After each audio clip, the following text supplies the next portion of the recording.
What's up, comrades? Nightwolf here, and welcome back to the channel once again. And oh boy, the shitstorm just keeps on rolling.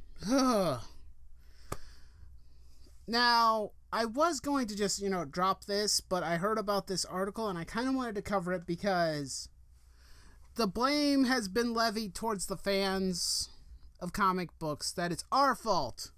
Yes, it is our fault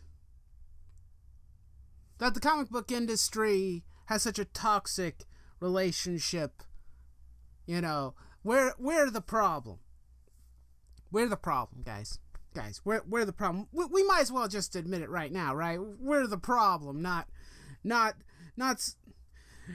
fact that the creators have been nothing but short of toxic themselves. It's not the fact that they keep pushing agendas that the fans and audiences don't like or don't want to read. And another thing that I'm going to point out is there is a massive amount of fans who not only don't read Marvel's comic books a lot of the time, but they rarely speak out. They speak out like on channels like mine and all the other channels that I've mentioned before, but they do not, not all of them make their own channels and start talking about this sort of stuff. I'm sorry, I guess I got a little bit of a hiccup or burp and stuff. Anyway, they're not really involved in the same way or in the same vein. They might tweet at them, they might try and talk to them, but a lot of the fans are just tired. They don't want to be involved. I know yesterday's video, a lot of people were just like, we're just so turned off by just the company in general. It's the politics, it's the way that diversity's been forced on everybody. They just want classic characters, and then they want new characters to be added in later. So this article is from Sci-Fi Wire. I will try to leave a link in the description if I can find it again, which I believe I can. But I'm going to get to the part where they accuse the fan base of the toxicity in the industry. So let's get to that. It says, geek media has a harassment and misogyny problem.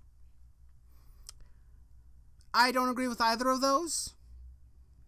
Just right off the bat, this part of the article, it's just wrong. Misogyny?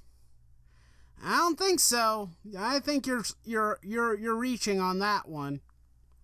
And the harassment, I do know that some of the creators do get harassed by fans and by trolls on occasion. Not as many as you would think. It's a small majority. It's like a 0.01%. It's like a few small subsets of people who do this. Not as many as they're probably going to blow out of proportion. But anyway, yeah, I'm just now reading this, so that much isn't breaking news. But how companies deal with these toxic fans is of much more interest. Often, DC and Marvel will issue general statements of support for diversity. Yeah, they seem to do that a lot. I wonder why the fans get upset with that. Back to the article. However, they continue to court, or at least actively try to, enrage the group they consider their core audience. The entrenched fanboys who see comics as their domain, and no. Right there, no. This is not a boys-only club. I'm sorry, Sci-Fi Wire. You're wrong. You're wrong. Whoever wrote this article is an idiot. No. This is not our domain. And I can prove it. Sometimes I kind of wish that I would take pictures, but when I go to my local comic shop that also doubles as an arcade, I see girls in there all the time. There's a few female employees that have worked there, and there's been a lot of girls that come in, they buy comics, they play games, they have fun, they enjoy their time. I don't know where you're getting this notion that it's a boys-only club. And I've always hated that, because I've never believed that for a goddamn minute. Anyway, let's move on. The entrenched fanboys who see comics... Oh, wait, no, I already did it. And who refuse to acknowledge the women, people of color, LGBTQ who have always had a place in comics, and it's only going to grow from here. Are you saying that the comic book company is refusing to acknowledge them? Because they've been trying to acknowledge them for some time. Or are you referring to the fans who don't acknowledge them? Because I can tell you, just from my own personal experience on YouTube, from the people I talk to, there are women in my comment section, people of color, and I don't like that. The term people of color, can I just call them people? Just people? I treat everybody the same, you know? And LGBTQ have always had a place in... Yeah, I already wrote. Yeah, there's gonna be more of them that get into comics. So, what's your point? I'm a very accepting individual, and most of us are. We don't really care your skin color. I've mentioned this before, and I don't really feel like getting into it again, because I did that in my representation video. I don't care. I couldn't care less. Skin tone, whatever. Don't care. Not important. So long as you love comics, I'm happy you're here. Right? I think that's a similar sentiment. Oh, and this is stupid. But this audience isn't what keeps these companies afloat anymore. As more and more women explore the comic landscape, Marvel and DC are trying to capture more of these readers and market to them. To be honest, they still haven't figured that out. That's debatable. Marvel has some very public missteps recently, from their incredibly unpopular Hydra Captain America storyline, that is, to canceling a Black Panther spin-off series before it arrived in trade, when most women and readers from marginalized communities would pick it up. No, they won't! No, they won't. Because if there's that many of them, they would have bought it. But, well, this is kind of twofold. One, Marvel has a problem with marketing their books. And two, because people basically forgot that Black Panther and the crew was even a thing. And then two, those, if they exist, which I'm sure a lot of people who are of people, I'm gonna just say people, just people in general, the guys, the girls, all those wonderful people who love comic books, or that you claim are a big margin, which some of them probably are part of the market. You're saying that they'd pick it up. No, they won't. And I wonder why. Could it be the I can't say the word. Too many politics, too many identity politics, just bad writing, bad art, bad marketing? All of these things are a factor. Let's see. Many female readers who were once huge fans of Marvel have stepped back entirely from the company, and it's not going to be easy to regain their readers' trust. Okay, if they've been trying really hard to market to young girls and whatnot, how could they be leaving and to regain their trust? I know there's a lot of female readers out there, but here's the thing. I remembered I watched a stream yesterday with Aiden Paladin.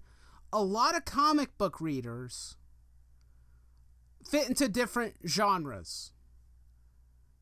You know, of course there are some girls who like superhero comics or action style comics. That's completely understandable. My mom is one of them. I know this very well. I've had friends who are like that. However, a lot of female readers, or just readers of different stripes or of different, they like different genres, is what I'm saying. Marvel's tried really hard to tap into some of those genres with some of their books. It seems like books like Squirrel Girl and America, they're trying to tap into parts of that market, but they're also trying to coat that with a cape story or a hero's journey story, and that just, sometimes those two genres don't always mix well together. Only way they can is to publicly and loudly disavow these kinds of targeted harassment campaigns. They already did! Marvel already did. Emphatically, I might add. They went hard on the entire fan community, brushing everybody with broad strokes and saying all these people are racist, sexist, homophobic. They said all sorts of mean things, which turns off more readers And just random people who may be new to comics, if they see those tweets and whatnot, I'm pretty sure some of them are probably going to be turned off too. They're going to step away. That's how this works.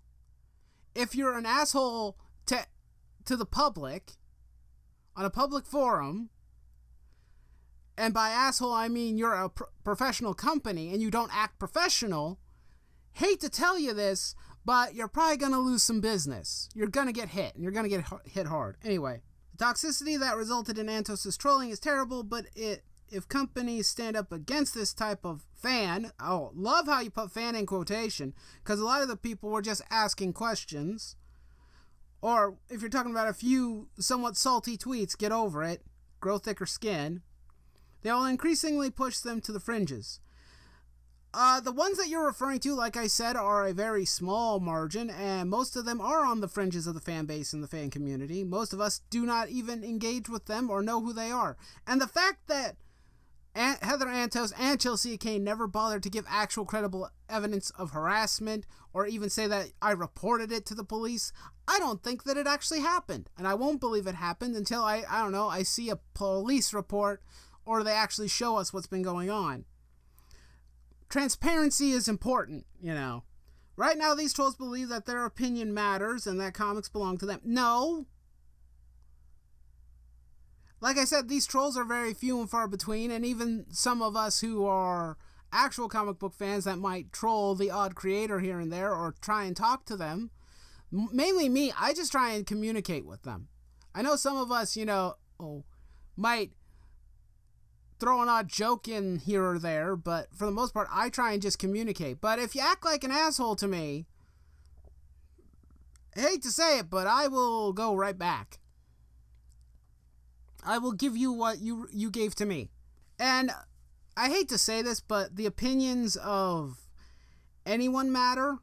If you go into a restaurant and someone is an asshole to the staff and whatnot, you still have to be nice to them. Okay? You still have to be professional. You have to ask them to kindly leave. You don't get to cuss them out and say, get out. That doesn't work. It does not help. It makes you look bad. Especially in front of other paying customers that are, well-mannered. Anyway. The vast majority of people involved in creating and reading comics disagree, but this toxic group is given disproportionate power by the companies who publish them. What power? What? I'm sorry, what power are you referring to? We don't have any. Most of the comic book writers and creators don't even listen to the core audience that much, especially the core audience that you think is attacking Heather Antos. The problem is that these companies want to bring in all of the new dollars they can while not alienating existing customers. Too late, they already did.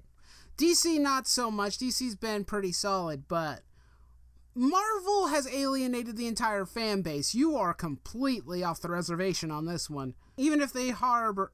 Let's see. The problem is that these companies want to bring in the all new dollars they can while not alienating existing customers, even if they harbor misogyny and racist worldviews. Who? I want to see the evidence. I want to see the facts, people. You're not even showing us these racist and misogynist people.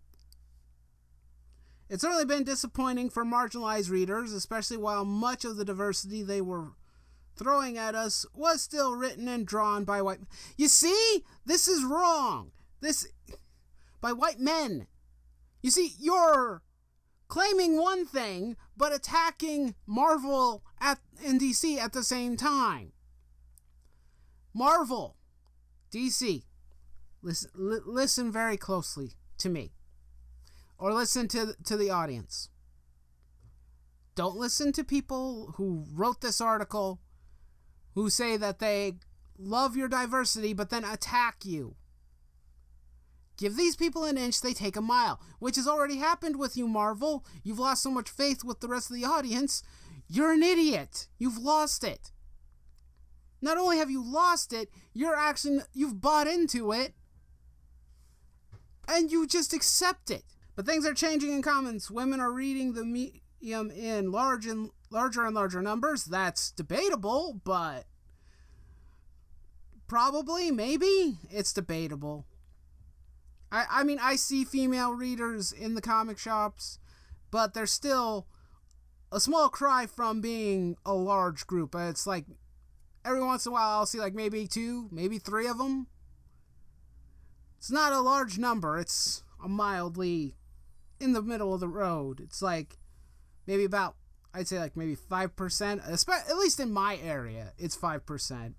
Might be more, especially those who might read digital or don't go to the comic shop and they read it elsewhere or they order from elsewhere. If you give us authentic stories, which that's the problem Marvel has not been doing, if you make it clear you value diversity as more than a marketing strategy, well, gee, I wonder where they got the idea to do that.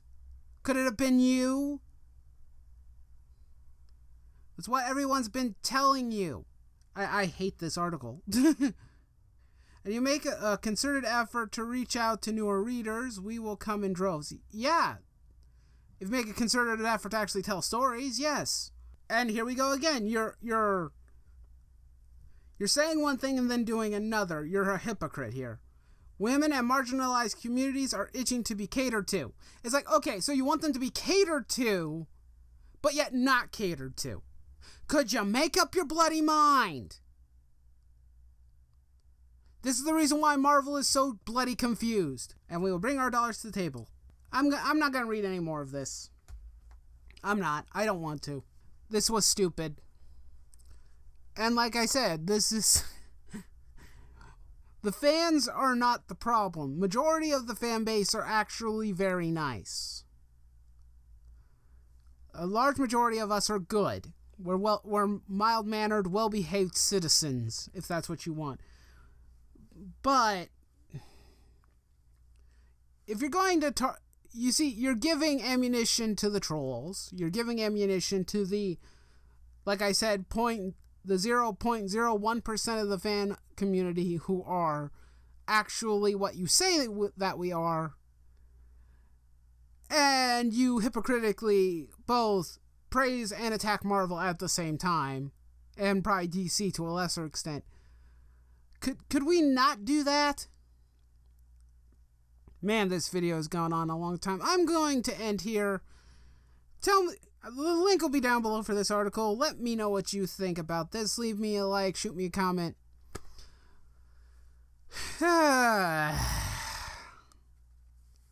And as always, do not forget to raise your nerd flags high, and I'll see you next time. My wolf's out.